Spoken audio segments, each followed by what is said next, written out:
అధికారం ఉన్నప్పుడు ఇష్టానుసారంగా రెచ్చిపోతే అధికారం కోల్పోయిన తర్వాత అంతకంటే ఎక్కువ ఇబ్బందులు పడాల్సి వస్తుందని కొందరు సీనియర్ రాజకీయ నేతలు తరచూ చెప్పే మాట. ప్రస్తుతం ఏపీలో అదే జరుగుతోంది.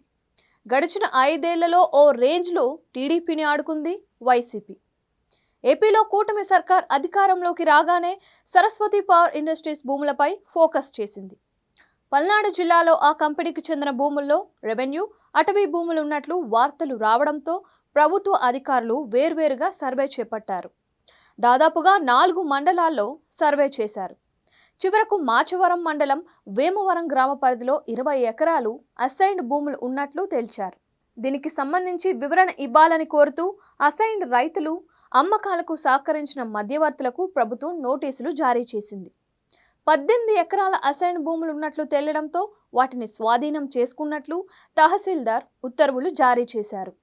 ఈ భూముల లోతుల్లోకి వెళ్తే సరిగ్గా వైఎస్ఆర్ హయాంలో సరస్వతి పవర్ ఇండస్ట్రీస్ పరిశ్రమ కోసం 1716 ఎకరాల భూములను కేటాయించారు.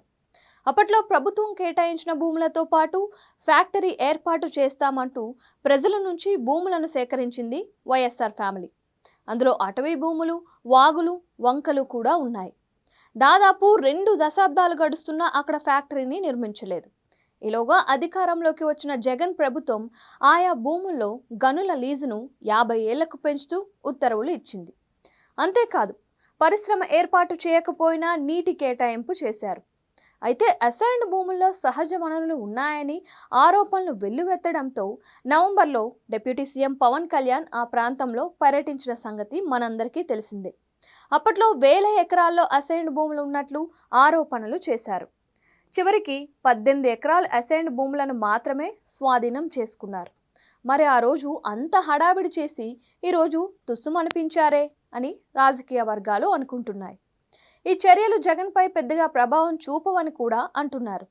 కానీ అన్ని వేల ఎకరాల్లో కనీసం 1 ఎకరా అసైన్డ్ భూమి అని తేలినా అది అక్రమమే.